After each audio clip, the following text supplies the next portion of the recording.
Welcome to the audiobook, The War of the Worlds, by H.G. Wells.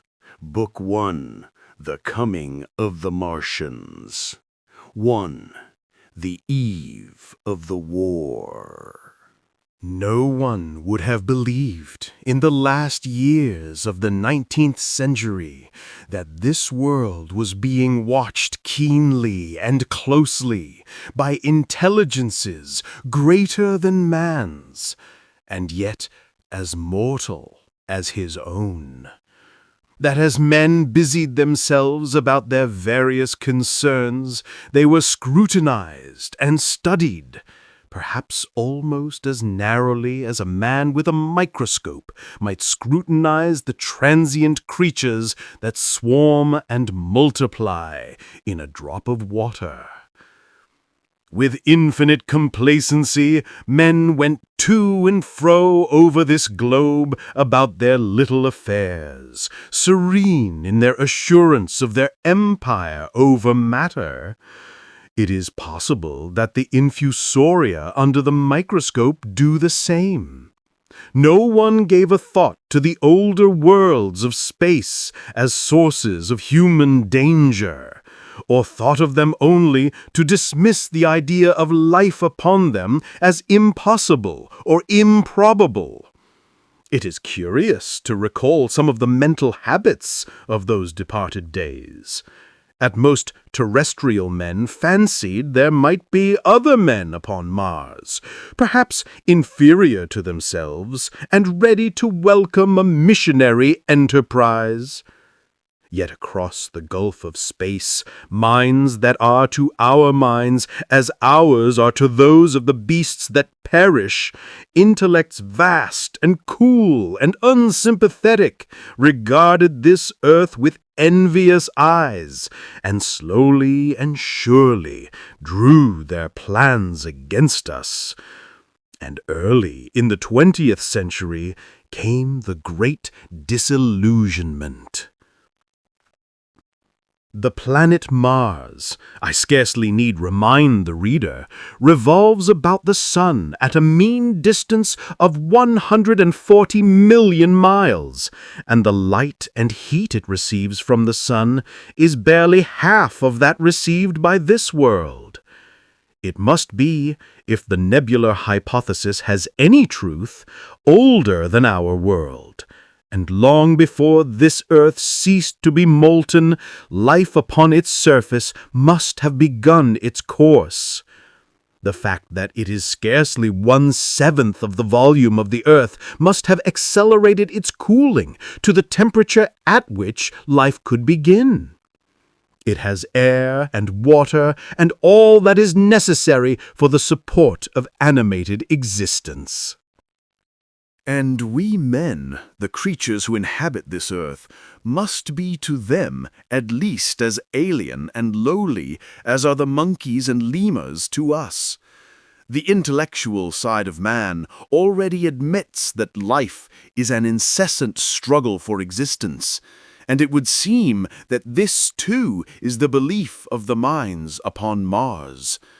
Their world is far gone in its cooling, and this world is still crowded with life, but crowded only with what they regard as inferior animals. To carry warfare sunward is, indeed, their only escape from the destruction that, generation after generation, creeps upon them. And before we judge of them too harshly, we must remember what ruthless and utter destruction our own species has wrought, not only upon animals, such as the vanished bison and the dodo, but upon its inferior races. The Tasmanians, in spite of their human likeness, were entirely swept out of existence in a war of extermination waged by European immigrants in the space of 50 years. Are we such apostles of mercy as to complain if the Martians warred in the same spirit? The Martians seem to have calculated their descent with amazing subtlety. Their mathematical learning is evidently far in excess of ours, and to have carried out their preparations with a well-nigh perfect unanimity. Had our instruments permitted it, we might have seen the gathering trouble far back in the 19th century. Men like Schiaparelli watched the red planet. It is odd, by the by, that for countless centuries Mars has been the star of war, but failed to interpret the fluctuating appearances of the markings they mapped so well. All that time, the Martians must have been getting ready. During the opposition of 1894, a great light was seen on the illuminated part of the disk, first at the Lick Observatory, then by Perrotin of Nice, and then by other observers. English readers heard of it first in the issue of Nature dated August 2. I am inclined to think that this blaze may have been the casting of the huge gun in the vast pit sunk into their planet from which their shots were fired at us. Peculiar markings, as yet unexplained, were seen near the site of that outbreak during the next two oppositions. The storm burst upon us 6 years ago now. As Mars approached opposition, Lavelle of Java set the wires of the astronomical exchange palpitating with the amazing intelligence of a huge outbreak of incandescent gas upon the planet. It had occurred towards midnight of the 12th, and the spectroscope to which he had at once resorted indicated a mass of flaming gas, chiefly hydrogen, moving with an enormous velocity towards this earth. This jet of fire had become invisible about 12:15. He compared it to a colossal puff of flame suddenly and violently squirted out of the planet, as flaming gases rushed out of a gun. A singularly appropriate phrase it proved. Yet the next day there was nothing of this in the papers, except a little note in the Daily Telegraph, and the world went in ignorance of one of the gravest dangers that ever threatened the human race. I might not have heard of the eruption at all had I not met Ogilvy, the well-known astronomer, at Ottershaw. He was immensely excited at the news, and in the excess of his feelings invited me up to take a turn with him that night in a scrutiny of the red planet. In spite of all that has happened since, I still remember that vigil very distinctly. The black and silent observatory, the shadowed lantern throwing a feeble glow upon the floor in the corner, the steady ticking of the clockwork of the telescope, the little slit in the roof and oblong profundity with the star-dust streaked across it.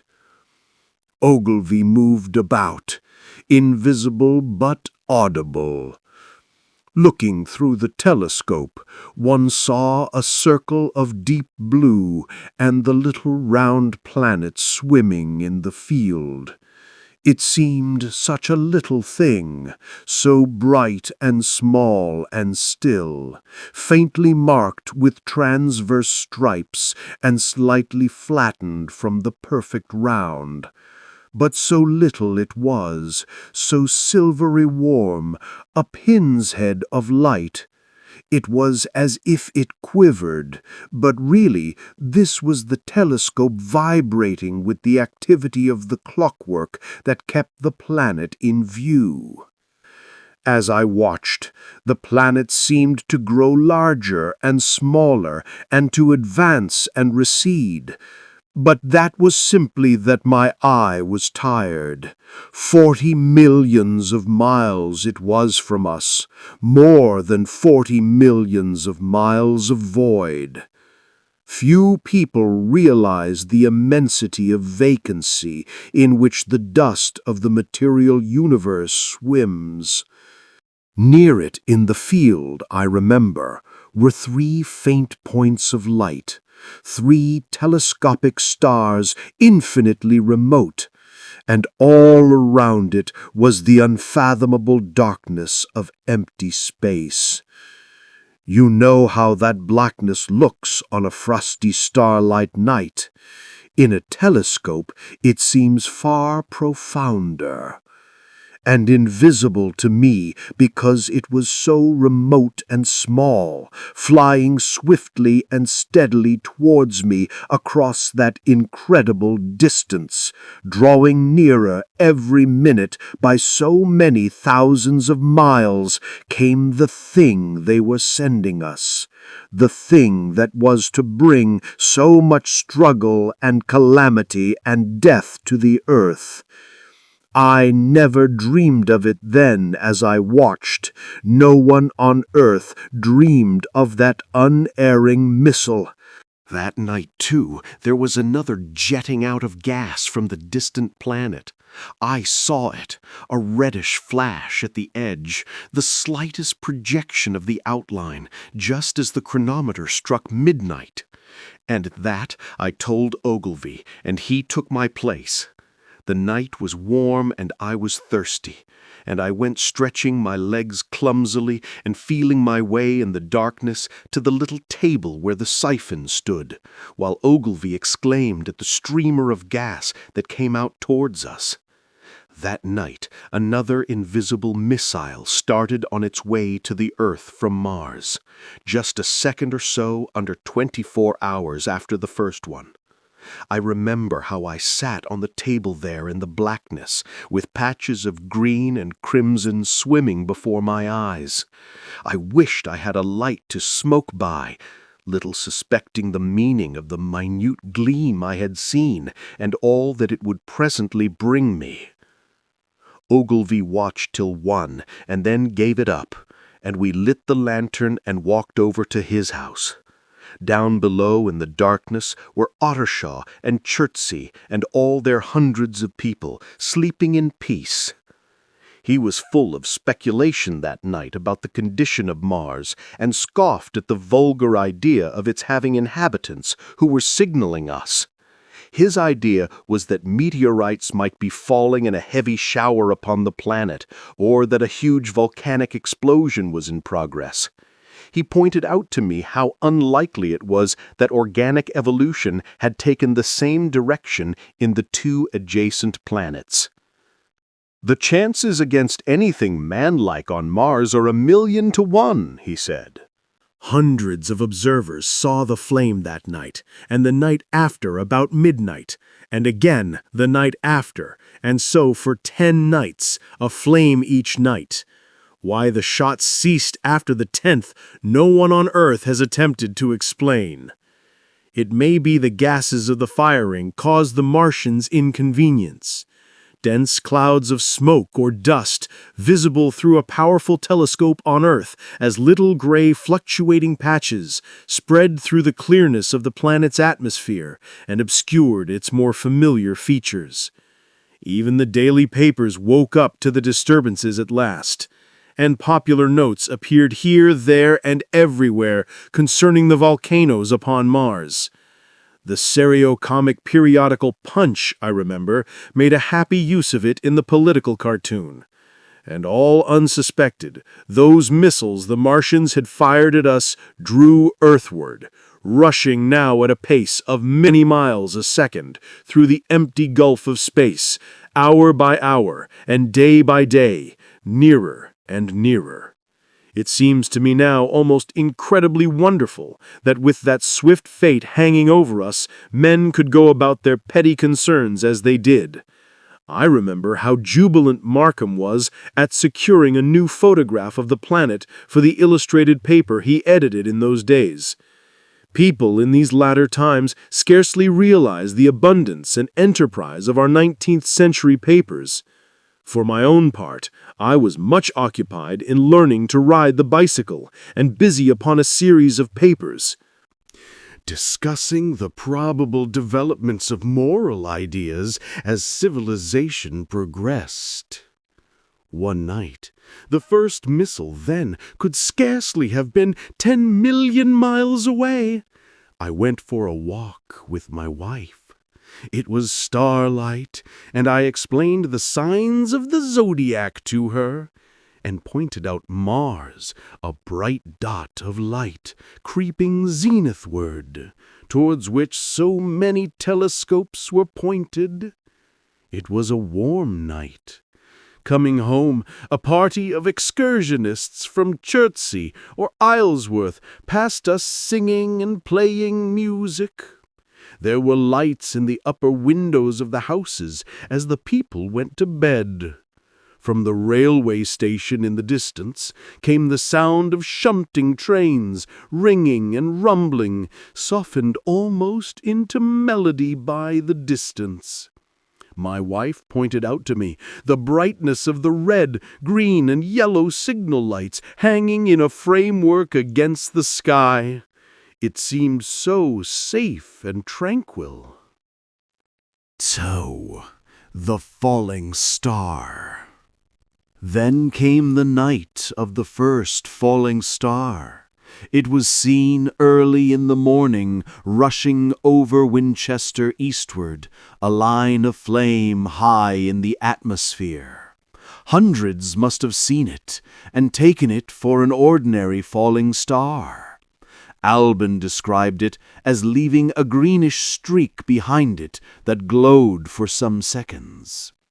Denning, our greatest authority on meteorites, stated that the height of its first appearance was about 90 or 100 miles.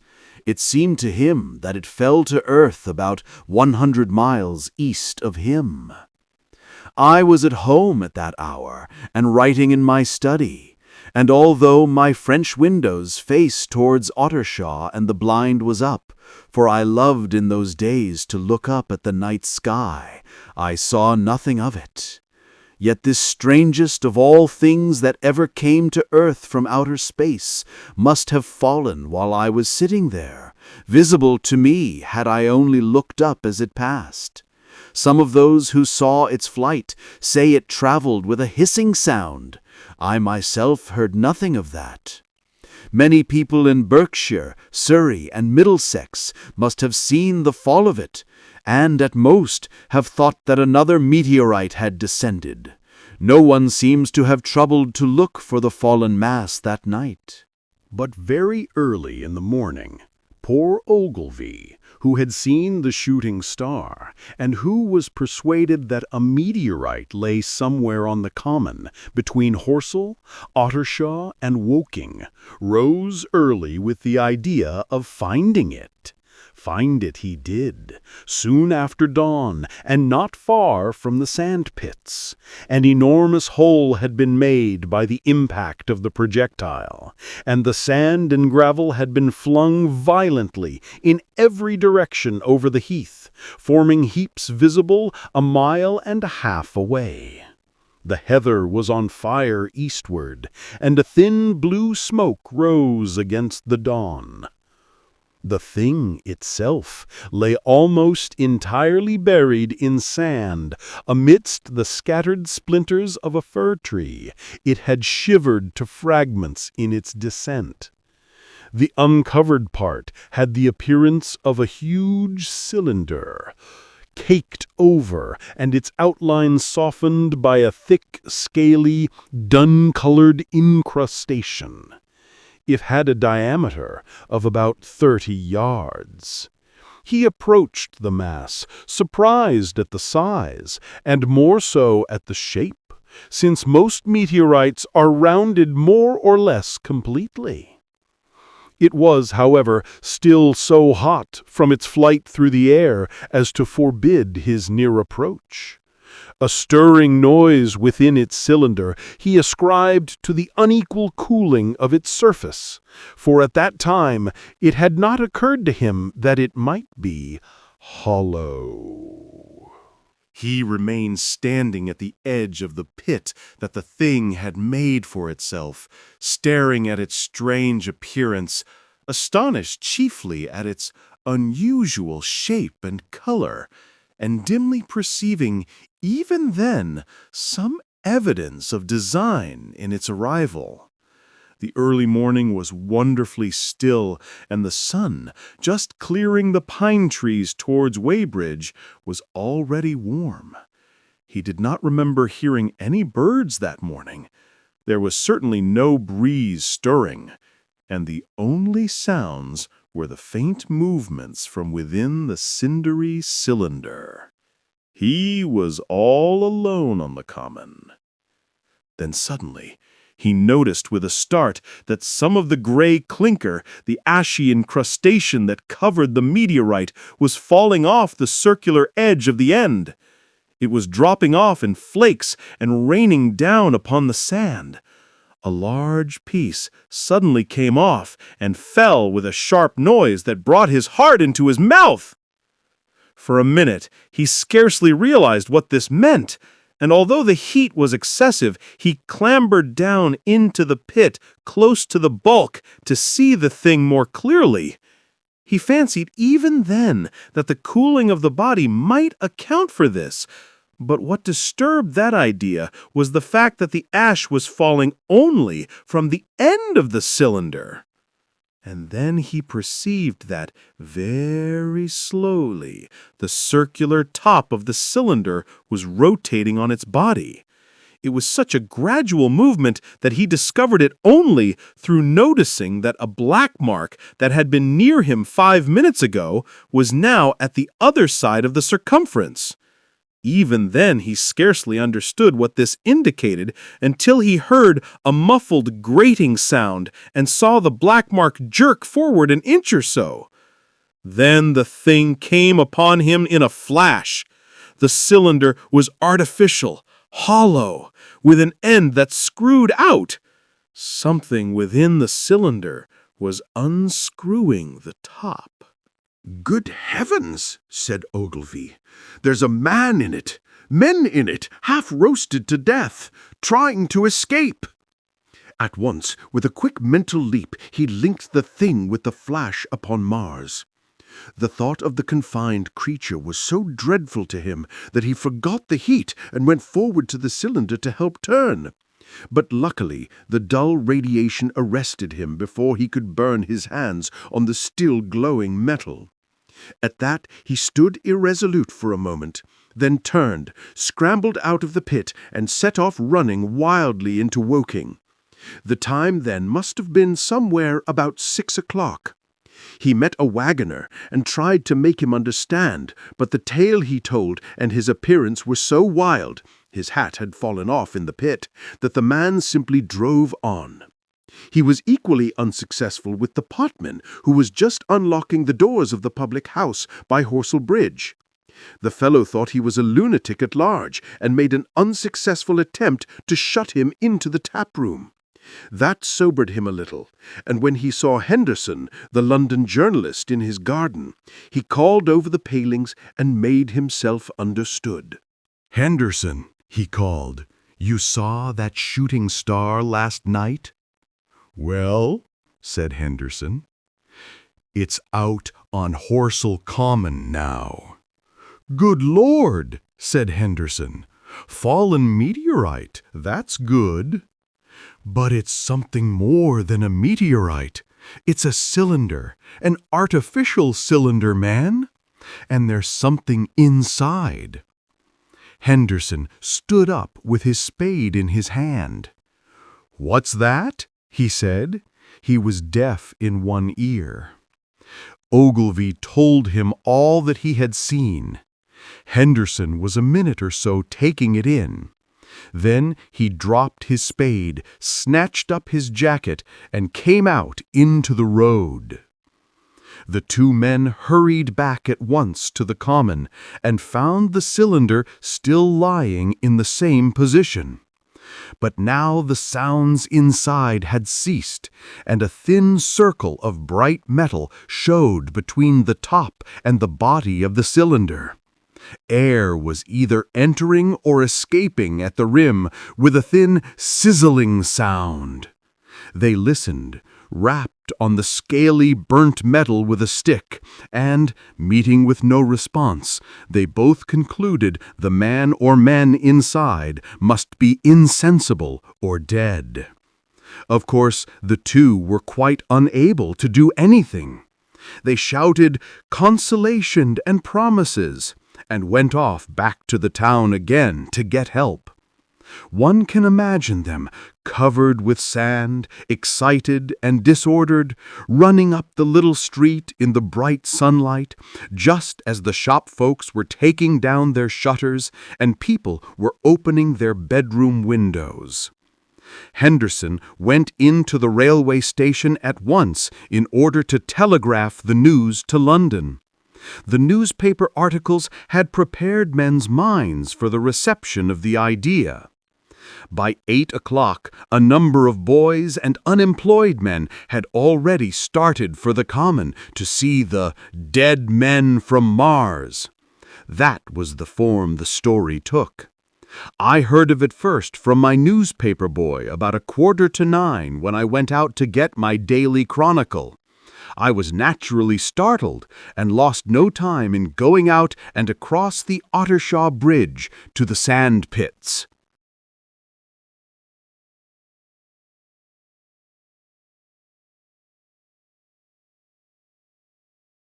"3. On Horsell Common. I found a little crowd of perhaps 20 people surrounding the huge hole in which the cylinder lay. I have already described the appearance of that colossal bulk embedded in the ground. The turf and gravel about it seemed charred as if by a sudden explosion. No doubt its impact had caused a flash of fire. Henderson and Ogilvy were not there. I think they perceived that nothing was to be done for the present, and had gone away to breakfast at Henderson's house. There were 4 or 5 boys sitting on the edge of the pit, with their feet dangling, and amusing themselves until I stopped them by throwing stones at the giant mass. After I had spoken to them about it, they began playing a touch in and out of the group of bystanders. Among these were a couple of cyclists, a jobbing gardener I employed sometimes, a girl carrying a baby, Greg the butcher and his little boy, and 2 or 3 loafers and golf caddies who were accustomed to hang about the railway station. There was very little talking. Few of the common people in England had anything but the vaguest astronomical ideas in those days. Most of them were staring quietly at the big table-like end of the cylinder, which was still as Ogilvy and Henderson had left it. I fancy the popular expectation of a heap of charred corpses was disappointed at this inanimate bulk. Some went away while I was there, and other people came. I clambered into the pit, and fancied I heard a faint movement under my feet. The top had certainly ceased to rotate. It was only when I got thus close to it that the strangeness of this object was at all evident to me. At the first glance, it was really no more exciting than an overturned carriage or a tree blown across the road. Not so much so, indeed. It looked like a rusty gas float. It required a certain amount of scientific education to perceive that the gray scale of the thing was no common oxide, that the yellowish-white metal that gleamed in the crack between the lid and the cylinder had an unfamiliar hue. Extraterrestrial had no meaning for most of the onlookers. At that time, it was quite clear in my own mind that the thing had come from the planet Mars, but I judged it improbable that it contained any living creature. I thought the unscrewing might be automatic. In spite of Ogilvy, I still believed that there were men in Mars. My mind ran fancifully on the possibilities of its containing manuscript, on the difficulties in translation that might arise, whether we should find coins and models in it, and so forth. Yet it was a little too large for assurance on this idea. I felt an impatience to see it opened. About 11, as nothing seemed happening, I walked back, full of such thought, to my home in Maybury. But I found it difficult to get to work upon my abstract investigations. In the afternoon the appearance of the common had altered very much. The early editions of the evening papers had startled London with enormous headlines. "A message received from Mars," "Remarkable story from Woking," and so forth. In addition, Ogilvy's wire to the Astronomical Exchange had roused every observatory in the 3 kingdoms. There were half a dozen flies or more from the Woking station, standing in the road by the sand pits, a basket chaise from Chobham, and a rather lordly carriage. Besides that, there was quite a heap of bicycles. In addition, a large number of people must have walked, in spite of the heat of the day, from Woking and Chertsey, so that there was altogether quite a considerable crowd, 1 or 2 gaily dressed ladies among the others. It was glaringly hot, not a cloud in the sky nor a breath of wind, and the only shadow was that of the few scattered pine trees. The burning heather had been extinguished, but the level ground towards Ottershaw was blackened as far as one could see, and still giving off vertical streamers of smoke. An enterprising sweetstuff dealer in the Chobham Road had sent up his son with a barrow-load of green apples and ginger beer. Going to the edge of the pit, I found it occupied by a group of about half a dozen men, Henderson, Ogilvy, and a tall, fair-haired man that I afterwards learned was Stent, the astronomer royal, with several workmen wielding spades and pickaxes. Stent was giving directions in a clear, high-pitched voice. He was standing on the cylinder, which was now evidently much cooler. His face was crimson and streaming with perspiration, and something seemed to have irritated him. A large portion of the cylinder had been uncovered, though its lower end was still embedded. As soon as Ogilvy saw me among the staring crowd on the edge of the pit, he called me to come down and asked me if I would mind going over to see Lord Hilton, the lord of the manor. The growing crowd, he said, was becoming a serious impediment to their excavations, especially the boys. They wanted a light railing put up and help to keep the people back. He told me that a faint stirring was occasionally still audible within the case, but that the workmen had failed to unscrew the top, as it afforded no grip to them. The case appeared to be enormously thick, and it was possible that the faint sounds we heard represented a noisy tumult in the interior.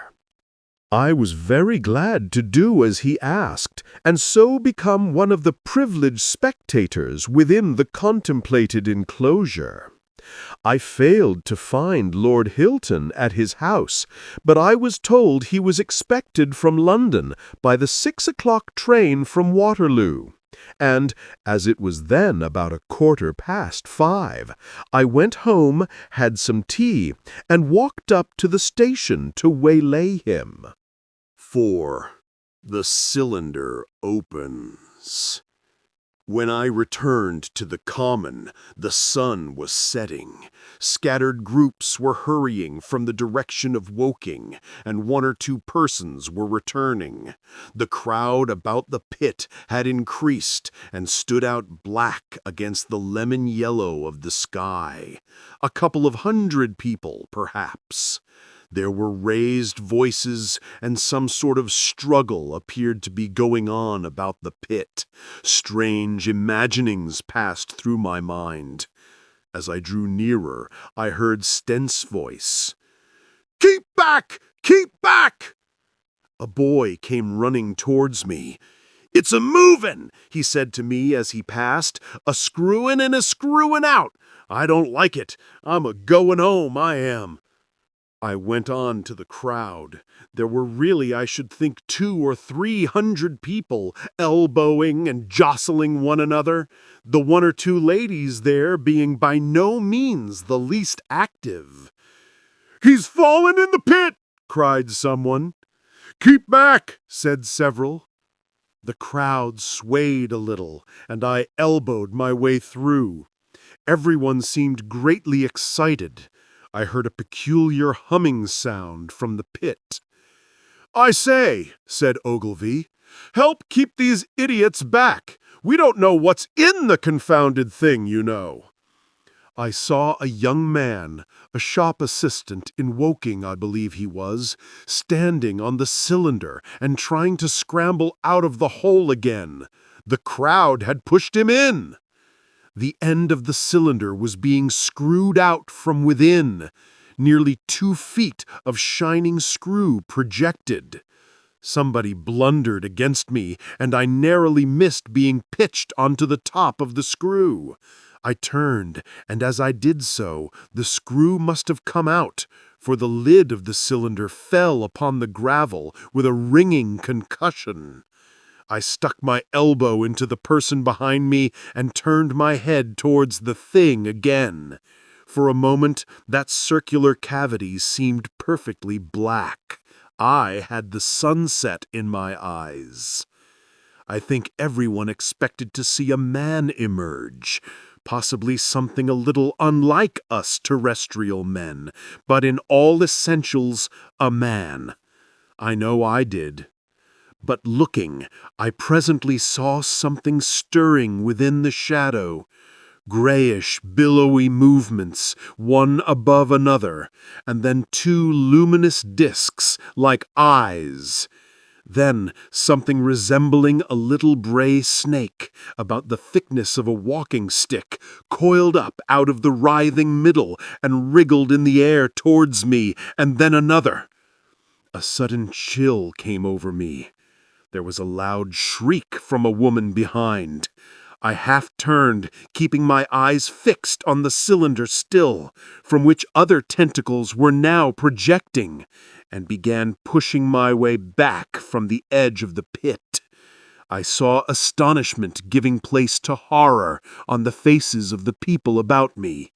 I heard inarticulate exclamations on all sides. There was a general movement backwards. I saw the shopman struggling still on the edge of the pit. I found myself alone and saw the people on the other side of the pit running off, Stent among them. I looked again at the cylinder, and ungovernable terror gripped me. I stood petrified and staring. A big, grayish, rounded bulk, the size perhaps of a bear, was rising slowly and painfully out of the cylinder. As it bulged up and caught the light, it glistened like wet leather. 2 large, dark-colored eyes were regarding me steadfastly. The mass that framed them, the head of the thing, was rounded and had, one might say, a face. There was a mouth under the eyes, the lipless brim of which quivered and panted and dropped saliva. The whole creature heaved and pulsated convulsively.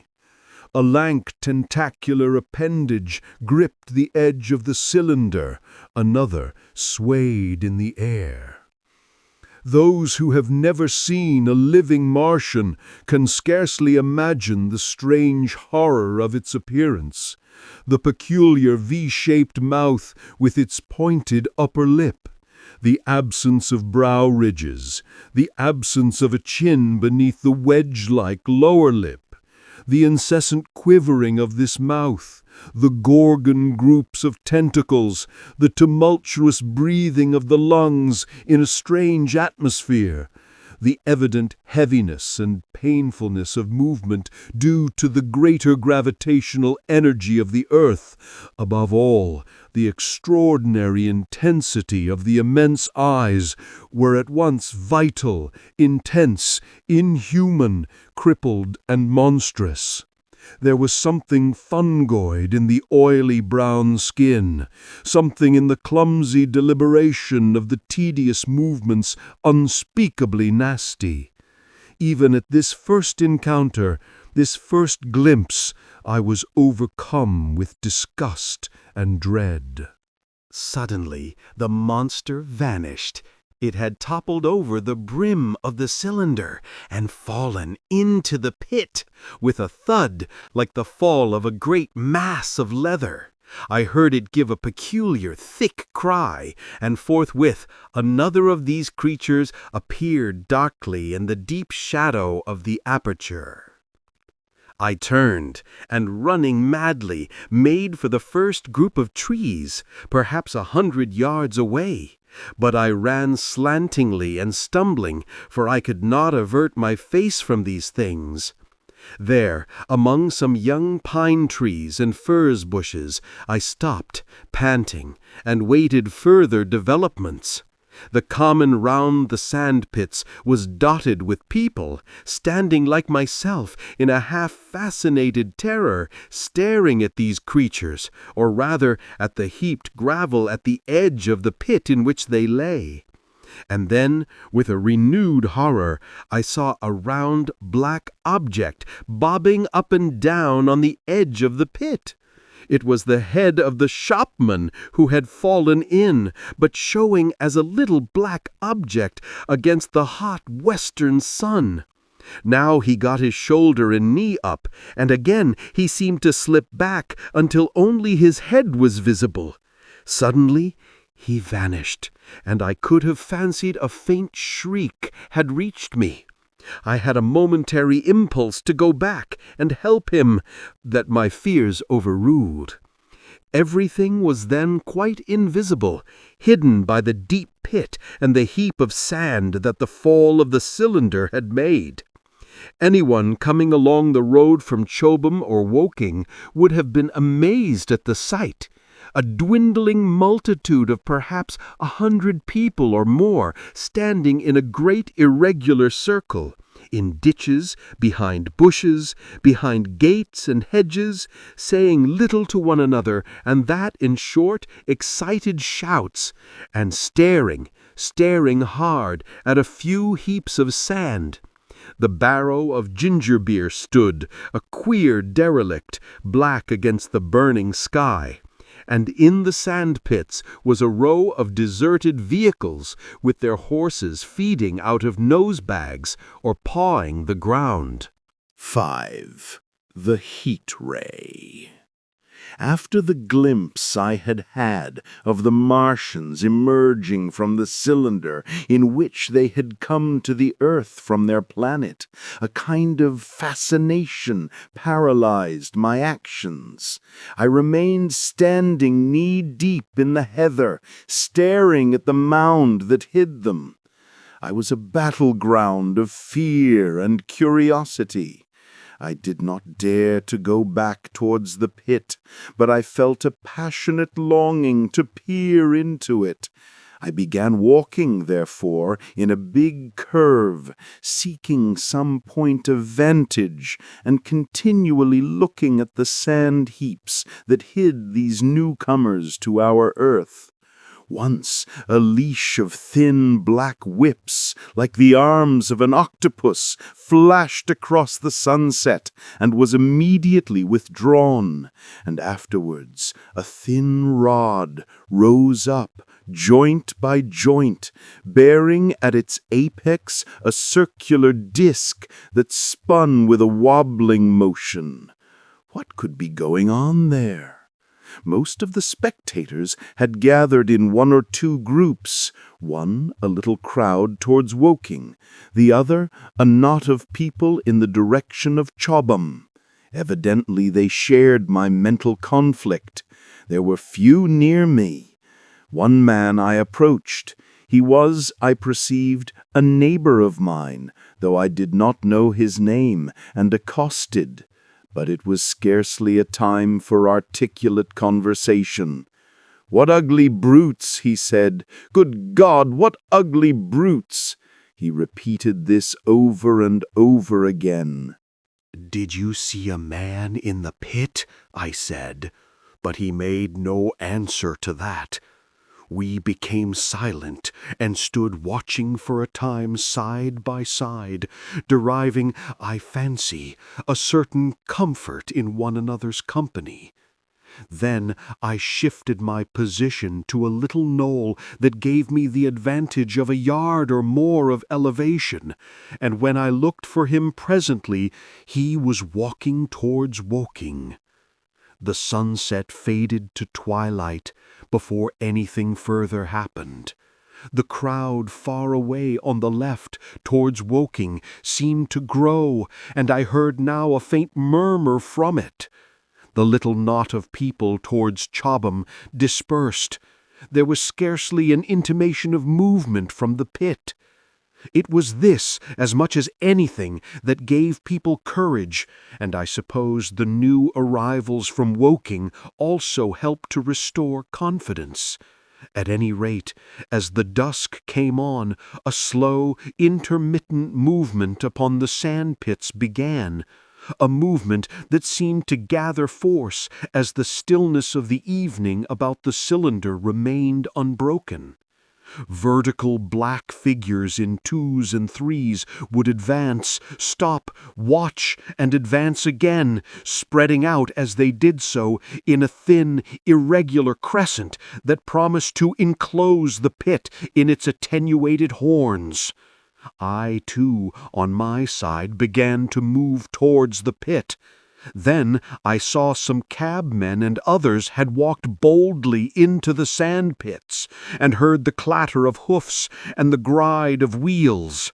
I saw a lad trundling off the barrow of apples, and then, within 30 yards of the pit, advancing from the direction of Horsell, I noted a little black knot of men, the foremost of whom was waving a white flag. This was the deputation. There had been a hasty consultation, and since the Martians were evidently, in spite of their repulsive forms, intelligent creatures, it had been resolved to show them by approaching them with signals that we too were intelligent.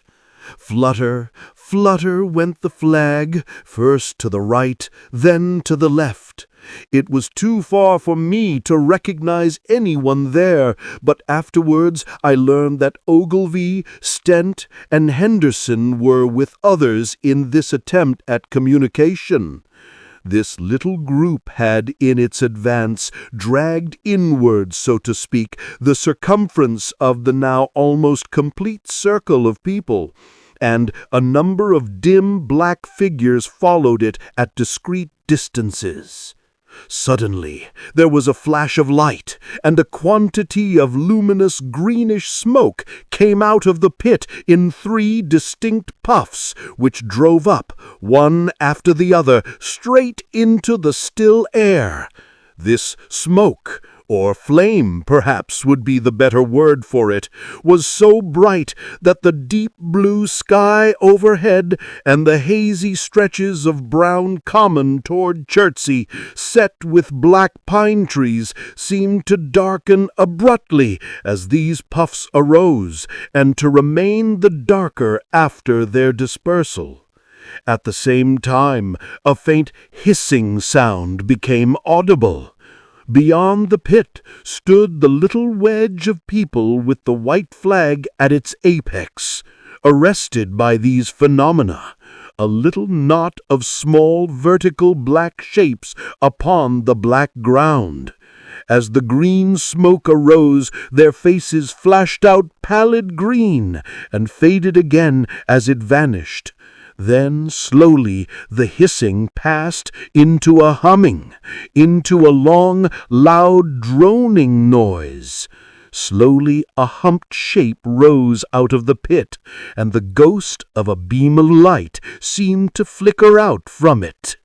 Forthwith, flashes of actual flame, a bright glare leaping from one to another, sprang from the scattered group of men. It was as if some invisible jet impinged upon them and flashed into white flame. It was as if each man was suddenly and momentarily turned to fire. Then, by the light of their own destruction, I saw them staggering and falling, and their supporters turning to run. I stood staring, not as yet realizing that this was death leaping from man to man in that little distant crowd.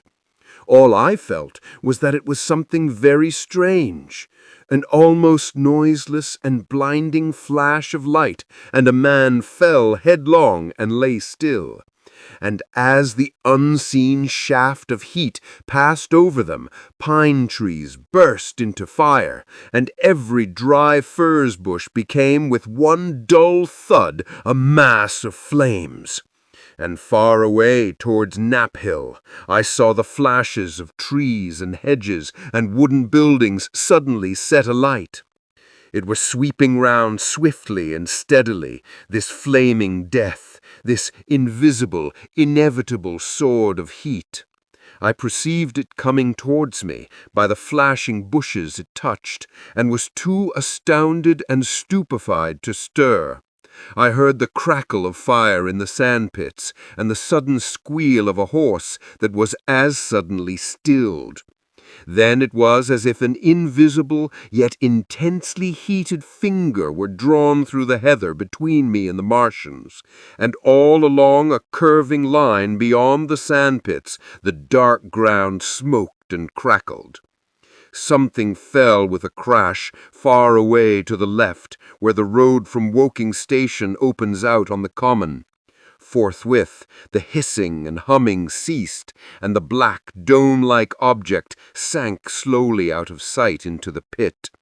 All this had happened with such swiftness that I had stood motionless, dumbfounded and dazzled by the flashes of light. Had that death swept through a full circle, it must inevitably have slain me in my surprise. But it passed and spared me, and left the night about me suddenly dark and unfamiliar. The undulating common seemed now dark, almost to blackness, except where its roadways lay gray and pale under the deep blue sky of the early night. It was dark, and suddenly void of men. Overhead the stars were mustering, and in the west the sky was still a pale, bright, almost greenish blue.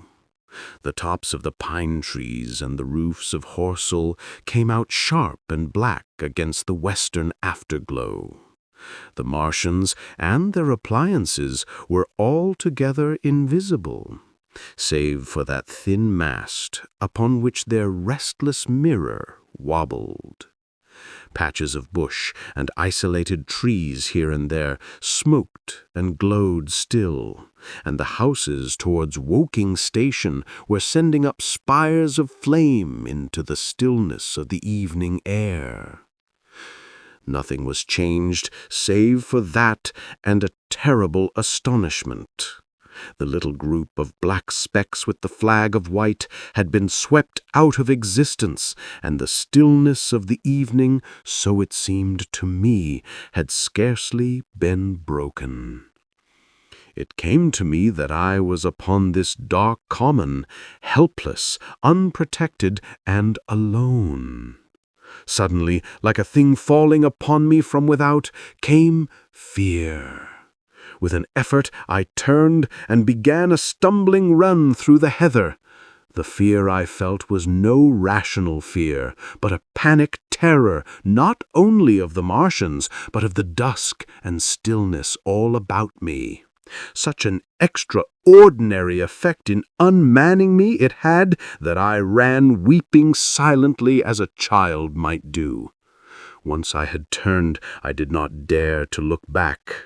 I remember I felt an extraordinary persuasion that I was being played with, that presently, when I was upon the very verge of safety, this mysterious death, as swift as the passage of light, would leap after me from the pit about the cylinder and strike me down.